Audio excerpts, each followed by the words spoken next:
Welcome to the Spiderforest Webcomic Podcast. I'm Mathieu Moyen. In this episode, the art of the con. Conventions are one of the hallmarks of the comics industry, but they can also be very daunting affairs.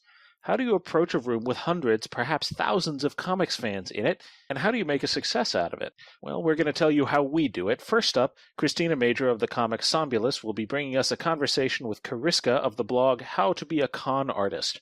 Then I'll be back for a discussion with our members Ally Rom Colthoff of the comic Chirault, Kez Cyndari of What It Takes, and Laura Graves of 666 Bistro to talk about how we handle conventions and hold on to our sanity at the same time. That's right, it's convention season at the Spiderforest Webcomic Collective. Stay with us.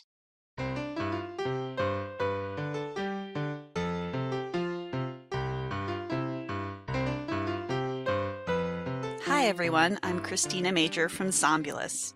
Ever since I got my first 2 graphic novels kickstarted, I've been fascinated by conventions. Whether you go to traditional Comic-Cons, anime cons, or more niche events, there's so much to learn all the time. And one of my favorite convention resources I found is the How to Be a Con Artist Tumblr blog, which you can find at howtobeaconartist.tumblr.com. And I sat down with Kiriska, one of the co-founders, to talk about the blog and how they got started. I was interested in conventions because I like anime a lot, and so obviously anime cons appeal to me for that reason. My first convention tabling as an artist was Anime Week in Atlanta in 2008. And I think the main reason I went was just because a whole bunch of my friends were going, and so I figured that I could share a table with my roommate and we could make back some of our travel costs. I never really expected it to become more than just a part-time thing, but it kind of turned into that after I started doing them more frequently and started making more money from them, and it was a lot easier for me to get into conventions than to actually get freelance gigs, so... Yeah, that can be kind of hard trying to track down clients, but sometimes it's hard to get into conventions too. Oh, for sure. Like, it's definitely changed a lot in the last 8 or 9 years that I've been doing it. It's gotten way, way more competitive. My convention schedule for this year is looking a little bit sparse just because I have not been able to get into many of my regular conventions. Yeah, I had kickstarted my books a couple years ago, my webcomic series Sombulus, and so I thought, okay, I'm going to start going to conventions. All I have to do is walk up to them and pay my money, and then I'll have a table, right? And I had no idea. Yeah, at some point that was how it worked. Now, it used to be that you could casually sign up for a convention a couple of months in advance and, tables wouldn't sell out for 2 or 3 months. But now, depending on the convention, they're gone in 10 seconds. And yeah. I'm not even exaggerating. Yeah, I think the anime cons especially, over here we have Anime Los Angeles. Mm-hmm. That was gone in 10 minutes after opening up. There's all kinds of different approaches, but every convention is different, right? So, yeah. So that is probably some of the inspiration behind the How to Become a Con Artist blog, because that's, it's hard to keep track of that stuff. So, can you tell me a little bit about what inspired the blog and what sorts of questions you answer there?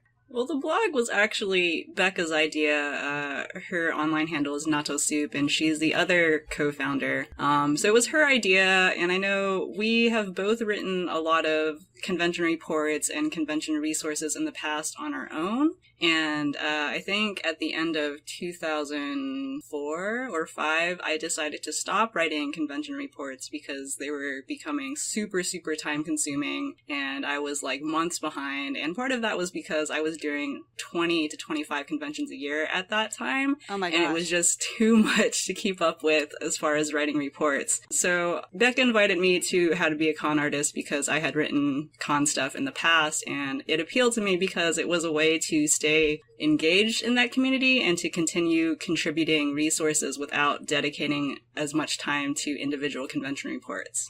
That makes sense, especially if you're doing 20 conventions a year. Oh my goodness, that's a lot. It sure is. How can you tell when you're getting burned out? What do you do to keep up your energy, or how do you schedule all that? What do you do?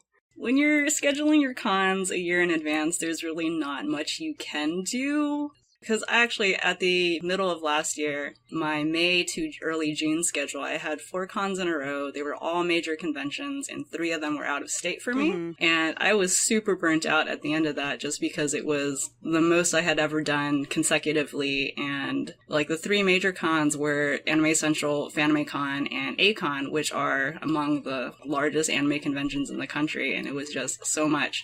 And I feel like for the rest of last year, after those conventions, I was super burnt out. I didn't want to do anything. I had a to-do list a mile long, but I didn't want to work on any of that. And I kind of coasted through the rest of the conventions I had for that year because, they're already scheduled. What can I do? And I mean, it's a significant chunk of my income, so there's really no going around it. I have to do these conventions. I have to go sell things. So I think probably the best you can do is just rest when you can and just be mindful when you're scheduling that, those are major conventions, but maybe don't do 4 of them in a row.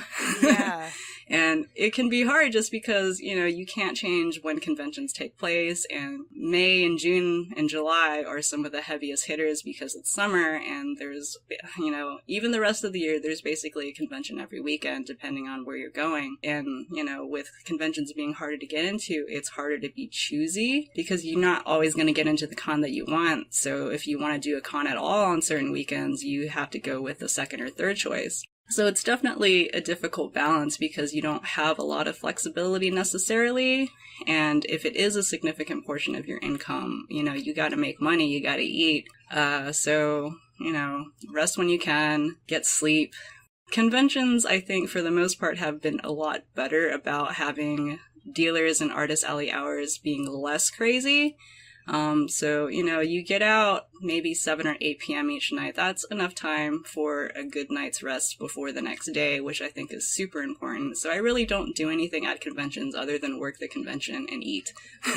Yeah, I hear you there. It's difficult. They are full days. And I think a lot of people looking to get into convention life, going to conventions and seeing their favorite artists, don't necessarily realize that. A lot of people say, you need to draw every day, you need to make something every day to improve and to get better. And yeah, that's fair, but if you hate everything you're doing and you're not motivated and you just really don't feel like it, then I think forcing yourself is only going to make it worse. And part of burnout is just being tired of doing everything that you're doing. And when that happens, I think it's totally fine to just go do something else for a while. And for convention burnout, it's because, you're spending all of your time traveling, all of your time dealing with people. So I think it's important that when you do have downtime in between conventions to not deal with people and to, do stuff that's relaxing and probably has nothing to do with convention stuff.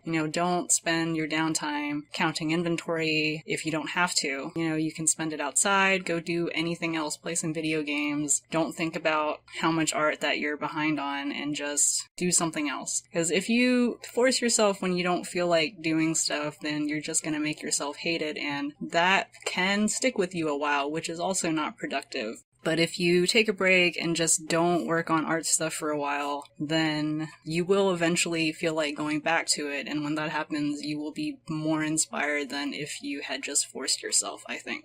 We've talked about established artists. What is your advice for new artists looking to just get into conventions? We have a couple of resources on the blog for first-timers, like there's an entire tag for your first show. A lot of the newcomer advice really also applies to veterans. It's, remember to rest, remember to drink water, eat food during the day, even if you can't leave your table, pack something.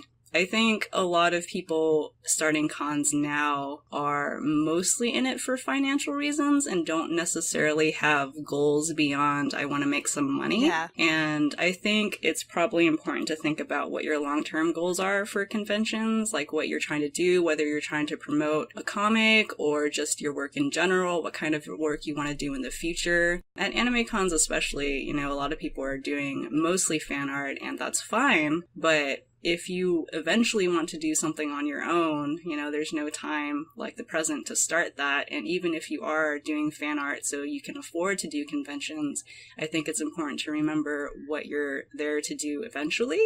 That's a good point. I mean, especially for our audience, we have a lot of webcomic artists. We're making content, we're putting it for free online. Maybe we'll get a book published or something. We have all this original character art. We have all these original stories. And it just seems like sometimes there's an uphill battle to come up with merchandise that convention attendees will recognize, but will still engage with.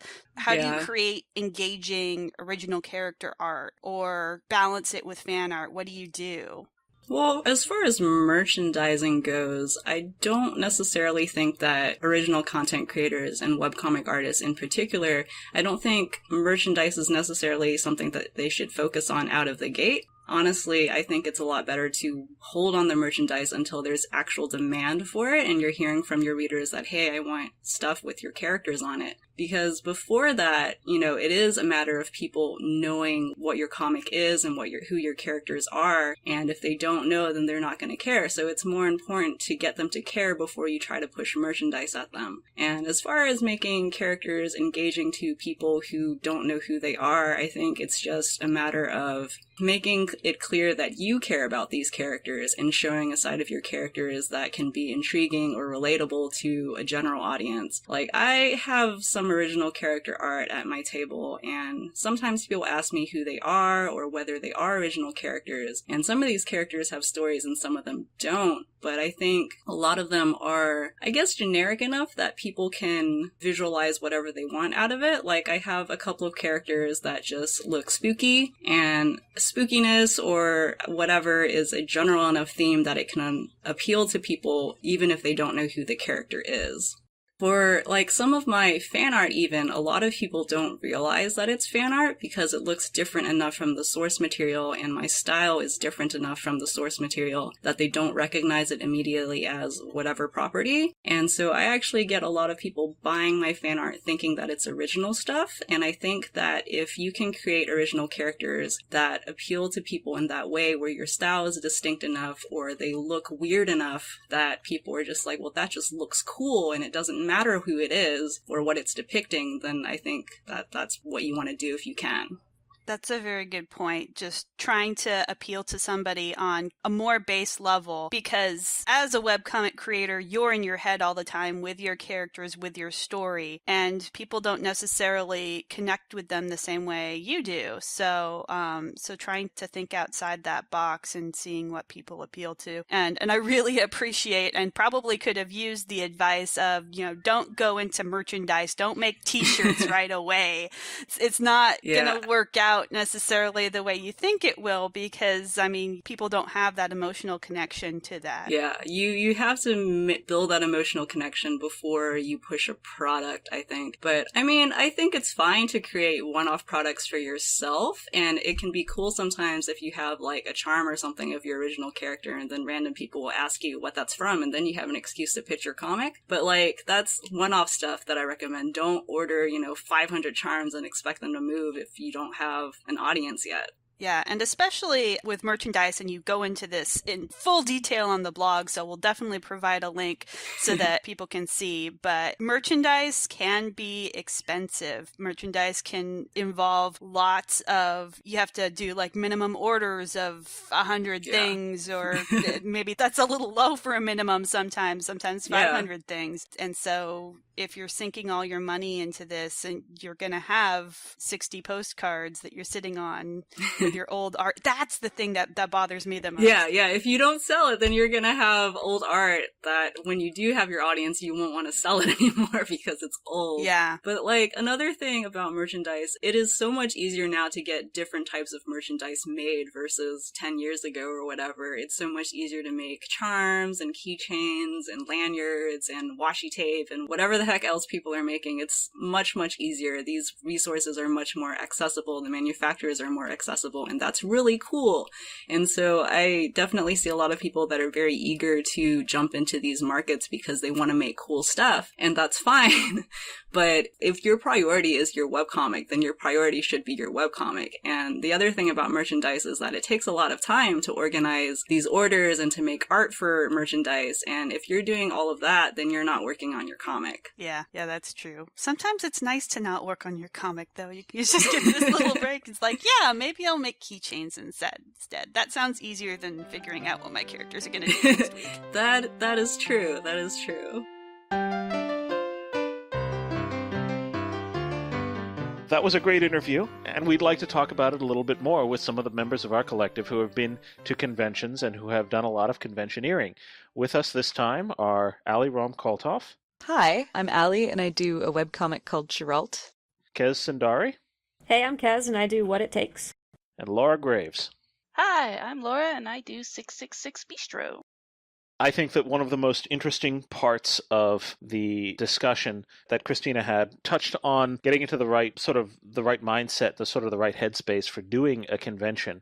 And I think that that's one of the most overlooked, but probably one of the most fundamental things. Especially in particular, doing webcomics is a very solitary kind of thing. You're going to be sitting in your room for hours on end, drawing your own comic, and then you turn around and you go to a convention, and all of a sudden you're surrounded by hundreds, thousands, depending on the convention, tens of thousands of people who you're trying to engage with all at once. And I know that I found that very challenging. What do you guys think about that? The biggest thing for me is definitely psyching myself up. I am a huge introvert, so for me to get myself ready to go to a convention, it takes like a week or two of first accepting the fact that I'm going to go into this crazy place filled with tons of people and smells and sounds for days on end, which is something that is super tiring.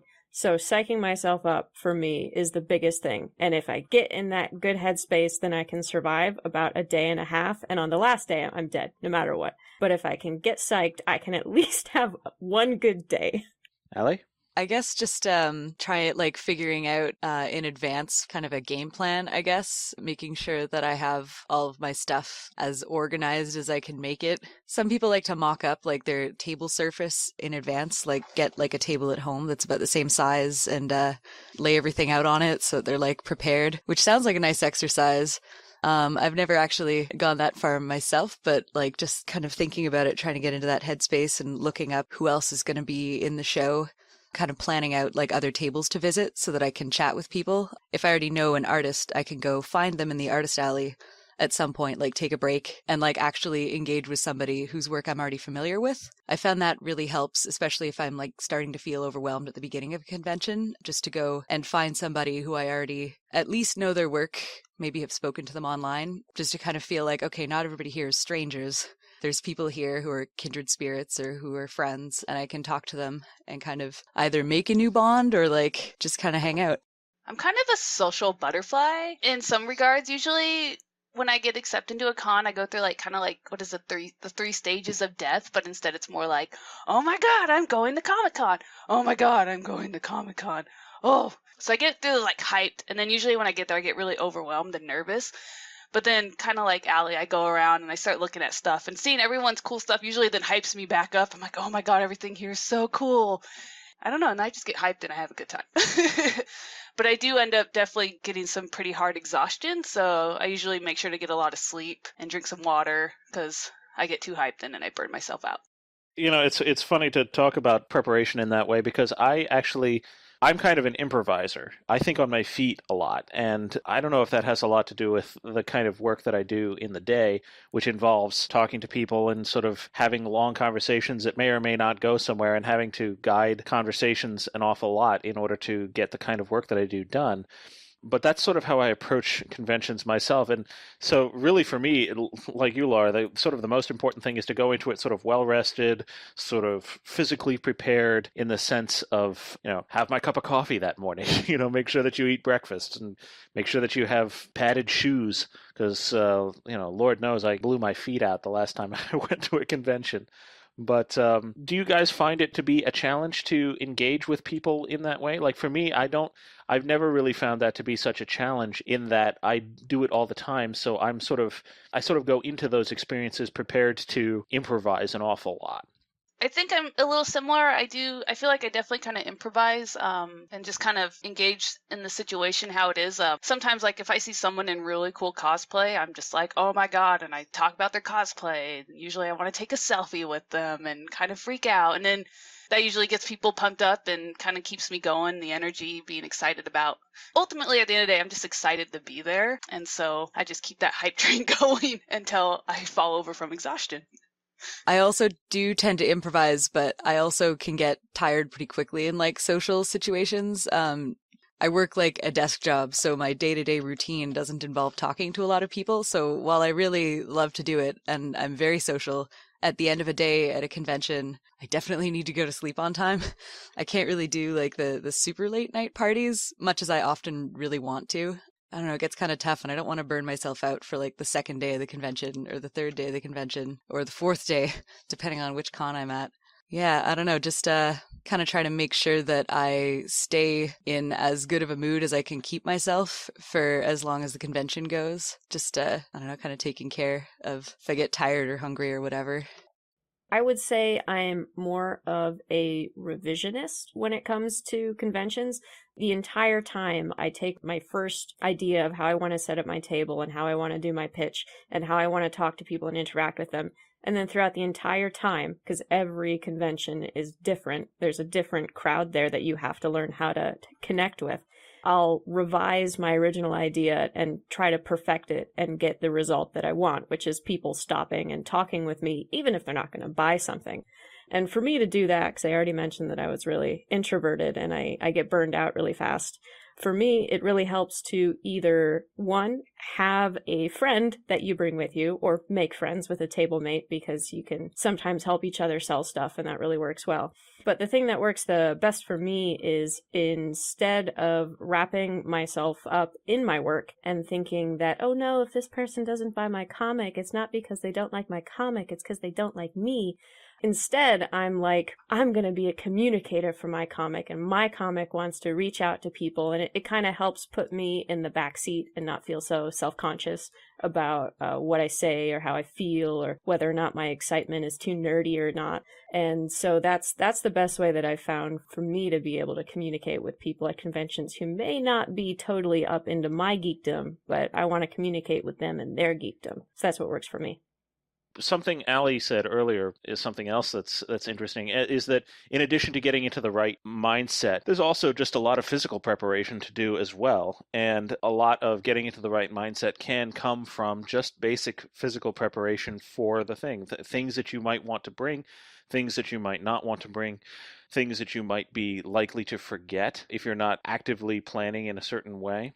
I feel like I've been going to conventions for long enough that I've forgotten probably everything that you can forget, aside from the things that are just self-evident, like bringing my comics and bringing my prints. You'll go to a convention and then, I forgot my scissors. I need to borrow them from somebody else. I forgot to bring tape, or I didn't bring enough tape. I just ran out. I didn't bring any food. I didn't bring any water. There's a lot of like little things that you might not always think about, like really basic parts of your display, like the tablecloth, or like if you use, I don't know, some people use those wire crates and they use little like bull clips to clip their prints onto it. And that's a really easy thing to just leave in a drawer somewhere. And then when you get to the show itself, it's a major hassle to try to find a way around that. So just kind of working out the display in advance can really help. So I typically I keep a list of key items I always want to have, and I make sure to review it before a show. So usually like hand sanitizer, change, scissors, all that stuff. And usually I try to go through my stuff and make sure I have enough, but it doesn't always happen. But keeping a list has been really fundamental in making sure I don't forget anything, even though I still manage to forget something. Yeah, really, it's just keeping a list and just making sure I have everything ready the night before, usually 2 days or so in advance, just especially if I'm traveling, I try to make sure I have it all ready a week in advance. So when I need to go catch my flight, because I typically tend to run late, I'd be able to grab it and go. I have a convention area in the basement where all of the stuff that I take to a convention remains in that area so that I will not forget it in the next convention because, well, I will even if I make a list. So whatever in the convention box stays in the convention box until the next convention. And so for me, it's the tablecloth, it's the tape, and I use the blue painter's tape as well as the masking tape, and occasionally a roll of duct tape, because you never know what strength of tape you're going to need, as well as a roll of twine, some scotch tape, definitely markers, pencils, papers, because you're going to want to sketch stuff when you're there at the table, some nicer stuff like Bristol board and some colored pencils if you're up to that sort of thing, or markers if that's what you prefer. So the disposable art supplies and lots of tape. I found that it's really useful. Like I almost always remember to bring my art supplies, like watercolors and nice paper and pens for potential commissions and stuff. But sometimes I forget to bring some like really crummy paper and some like just Sharpies or markers that are not expensive art designer markers. Because sometimes you just need to rewrite a sign or create some signs for the first time, telling people your prices, or to be right back if you need to go to the bathroom and there's nobody around to cover your table while you're gone. And if you don't have those things, it can be really painful to have to write your like big Prince $15 sign with like your $8 Copic markers or something. Like it just feels unnecessary. So if you have something cheap on hand that you can just create some good, big, visible signage, that's super useful. Oh, I totally agree. I always try to keep Sharpies and other things with me and construction paper and stuff because, yeah, usually last day of the show I try to slash prices, so I'll switch out signs, and depending on how things are selling, I'll adjust the prices.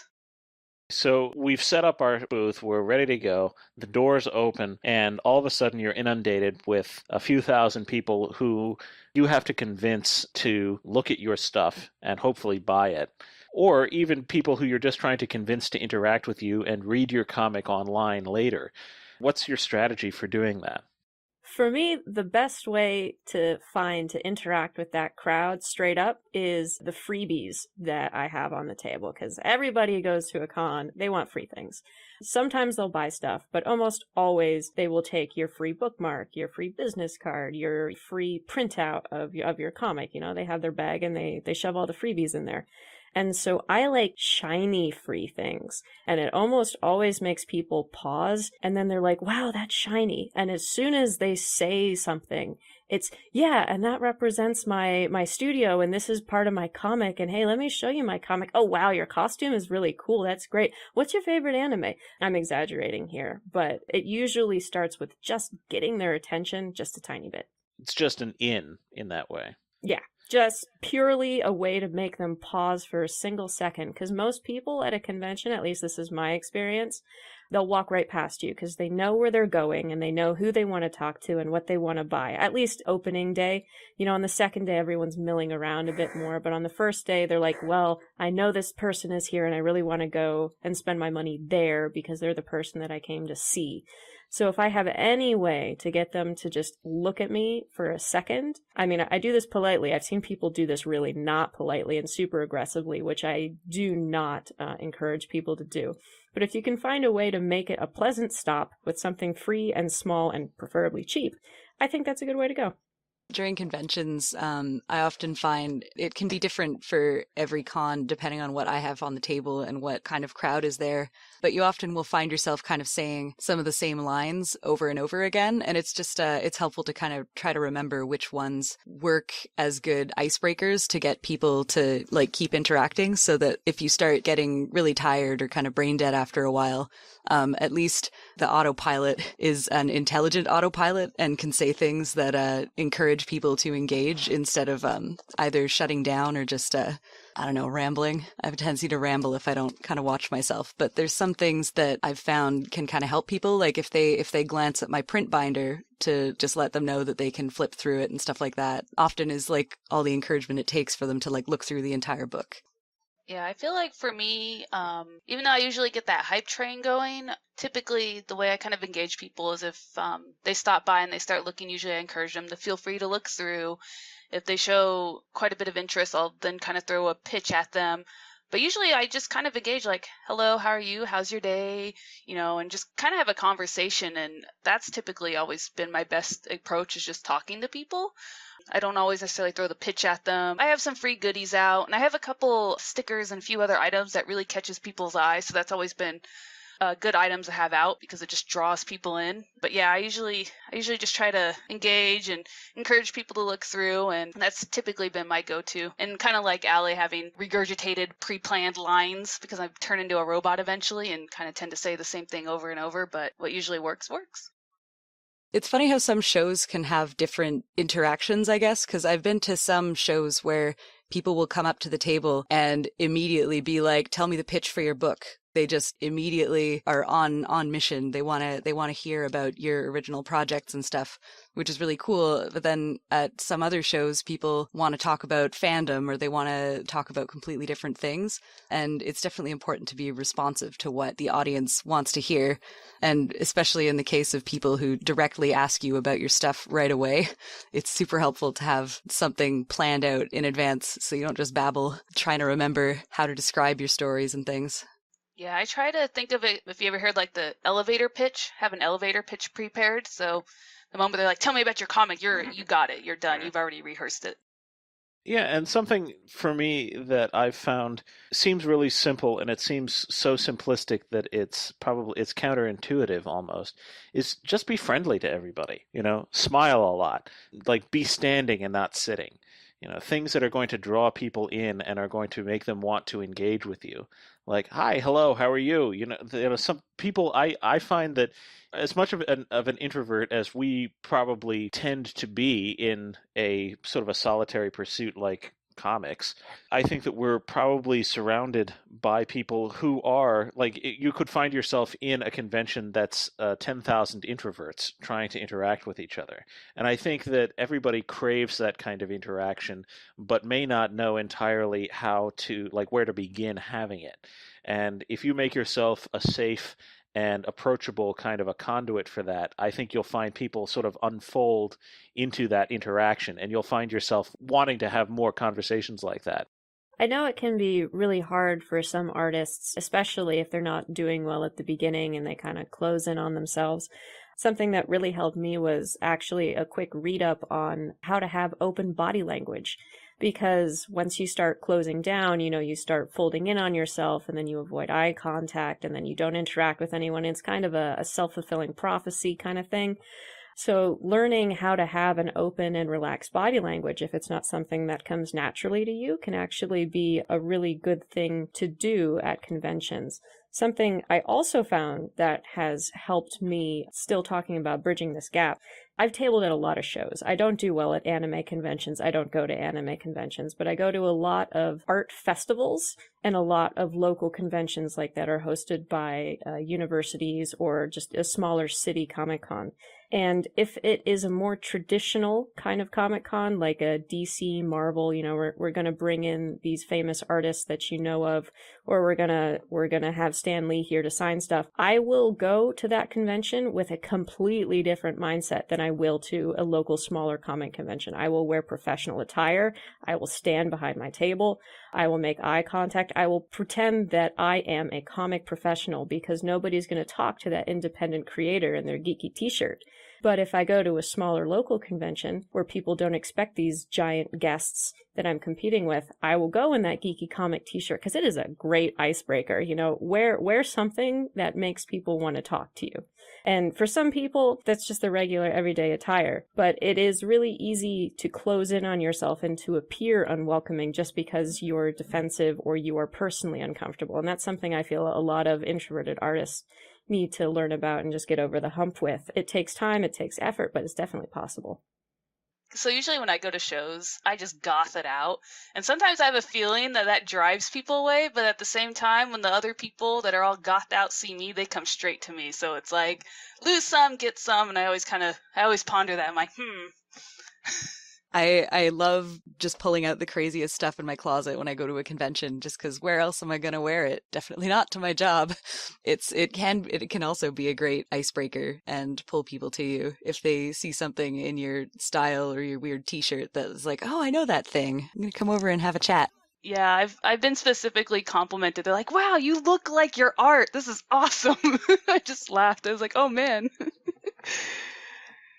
So something else I'd like to mention is that don't forget also that in these conventions, it's very physically demanding too. It doesn't seem like it is, but believe me, it is.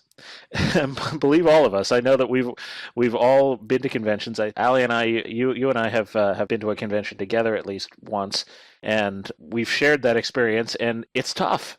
I know that in particular it's very hard on my feet, and I'm on my feet most of the day, but it's not intense the way it is at a convention. So that's just a little side note there. Be prepared for it to be physically demanding. Yeah, definitely. It can be tough to remember to take breaks and stuff like that, because whether you're having fun or not having fun, it's super easy to get distracted and overwhelmed. And I always seem to forget to eat during conventions. So putting snacks in like a prominent place in my bag so that maybe I see them as I'm reaching in for art supplies or something, just trying to find ways to remind myself to do those little things that like it makes a difference in how the day goes a lot of the time. Some shows, I feel like this is worth mentioning because I never seem to find out about this until it's almost too late to make use of it. But some shows will have a green room where exhibitors can go, and they'll usually have like coffee and biscuits and stuff like that. I think SPX does it, and it seems to be catching on with more and more shows. And I just really hope that it keeps going because it's really nice to kind of have an area where you can go that's like exhibitors only. So it's not super crowded, and you can just kind of, I don't know, the feeling that the convention has your back, like the people organizing it, like they've set this aside just for you. It's really nice. I hope more cons do it, and I hope that more exhibitors make use of it because it can be really nice. It would be nice if they publicized that a little more. You know, I don't feel like they do. That's why I wanted to say it. Well, another thing, though, is even if the convention does sell and offer food, you'll get to the food court and the line is like 40 minutes. And, you know, you got to stand in line for 40 minutes, get your food, get back, eat it, and you're gone for way too long. So that's why I usually don't get food at conventions. We're talking about sort of convention theory here. If we want to wrap that up with just a small discussion of actual merchandise, I think that, Ally, you and Kez both had interesting points to make there about that. The note about not making more merchandise than you can handle is definitely a big one because I see a lot of comments on groups online, other forums, Facebook, and so on from brand new creators who have just started their webcomic asking people, where's the best place that I can get this printed? Where's the best place that I can get charms of my characters? Or saying, hey, I designed this t-shirt and I'm going to make like 100 t-shirts of my webcomic characters as a brand new creator with no audience or reader base established. And like everybody wants to have merch. It's kind of, I mean, I'd love to have like t-shirts and keychains with my characters on them, but it's not something that's practical to start doing right away. Wait a while, see the lay of the land, put your stuff out there and let it get a reader base. If you want to start making merchandise, testing is really important to do, and it's a lot easier to do now than it ever was before because a lot of printers will offer small runs on things like stickers and charms and things. You don't need to make 100 of something, and it might cost more per item to do a tiny batch because the way manufacturing works, it's always cheaper to make 1,000 of something than it is to make just 5. But it's not cheaper for you. It's just cheaper for the manufacturer when you break it down to like, you know, you divide your order by 1,000 copies. And it's like, oh, wow, these are only costing me 3 cents each. But you've just spent like thousands of dollars on it. And now you have all this stuff to sell. And if it turns out nobody wants to buy it, you're just stuck with it. You have to sit on that forever. I think for me too, like every comic I've made, I've found a mistake somewhere, like a spelling error or a typo or a margin gets misprinted. And if you print a bunch of them, you're stuck with it. But if you print only so many, then you can get a reprint and fix it. I am definitely a big fan of field testing. I'll always do a small run of something first and then see how well it sells. And the best thing that has actually ever sold for me, and based on what my friends have said, this is something that isn't too common, is t-shirts. I think this is because when I make t-shirts, it's never about my comic. Most of what's on my table is actually nothing about my comic because I found that most people I meet at conventions have never read my comic. So I usually try to entice people to stop at my table because of other merchandise, such as t-shirts. I've got this zombie design, which has sold extremely well, even though I think the design is really lame. And then once they stop and they like this other thing, I'll start telling them about my comic. And keep an eye out for things that are currently popular. I like to tailor my merchandise to what is selling instead of trying to sell something that isn't popular. That's how I go about it, at least.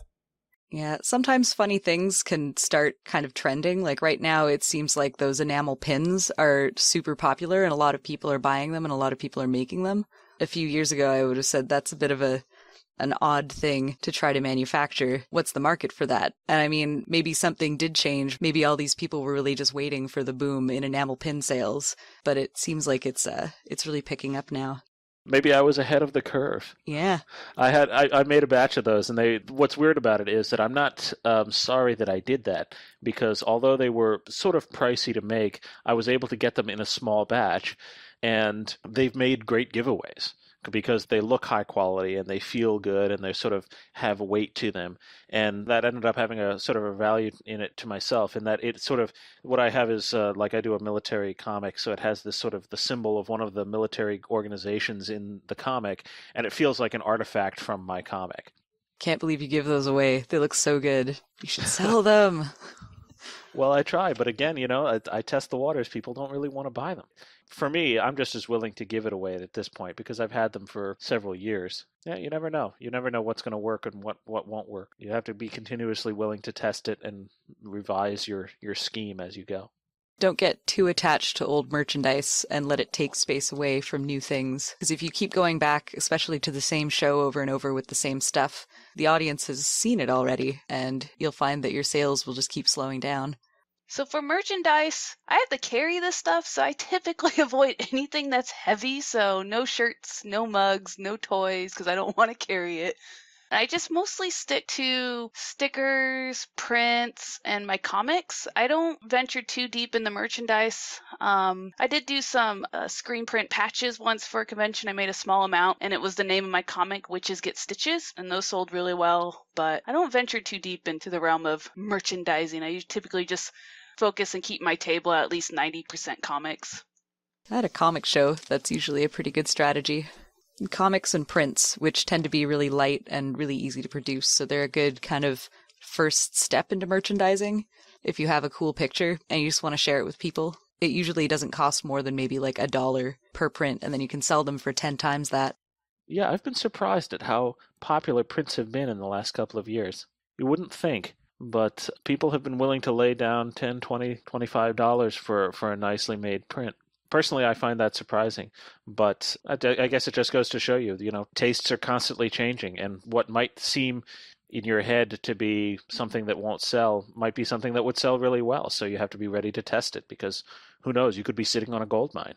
Well, every show will be, like, different kinds of shows have different audiences too, because I started off going to anime conventions, and prints at anime cons are huge. Like, probably the main thing that everybody in the artist alley has. You might see some keychains and stuff, but prints are like 90% of an anime con artist alley a lot of the time. But then there's some shows like SPX and other comic shows like TCAF and stuff where comics are definitely the top seller, and there's still some interest in prints, but it's nothing like on the level of some other conventions. And superhero shows tend to be really big on commissions. Yeah, it's definitely about the audience, because I don't do anime conventions or anything like that, because I don't think I would fit well with that. And typically my prints are usually just original artwork of like my own stuff and designs and things, and I don't usually do huge runs of those, but occasionally get people interested in just getting a random art piece from me as opposed to doing a fan art piece, because I just don't have it. I just don't want to draw it. Well, once again, it looks like we're out of time for this episode. This program is a production of the Spiderforest Webcomic Collective. Our executive producer is Christina Major, and Eva is our showrunner and our audio engineer. The Spiderforest Webcomic Collective is a creator-owned organization funded by voluntary contributions from our members and from readers and listeners like you. Thank you for your support. And please don't forget to go to spiderforest.com and read some of the over 70 webcomics written and drawn by our members. They are all available for free. Plus, at spiderforest.com, you can join the discussion on our forums, interact with our creators, and much more. Plus, you could also click on support to make a donation.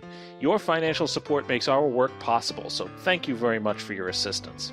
I'd like to thank our special guest for this episode, Kiriska. You can read the How to Be a Con Artist blog at howtobeaconartist.tumblr.com. Thanks also to Christina Major for bringing us that interview. You can read her comic Sombulus at sombulus.com.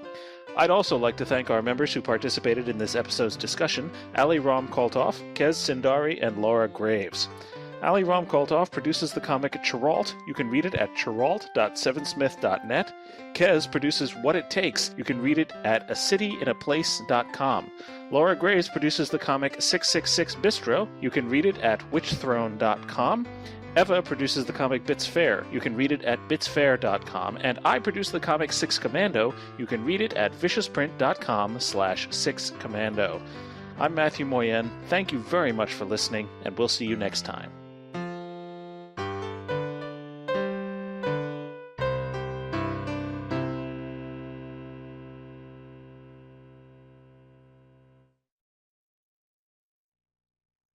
Small runs are good. If it doesn't sell, you have to take it home with you, too. Ugh, yeah. Yeah. And then not only are you hauling it home, but you're looking at it while it stares you in the eye. All those things that you made that you didn't sell. All your hopes and dreams. In merchandise form. Boy. That's capitalism for you.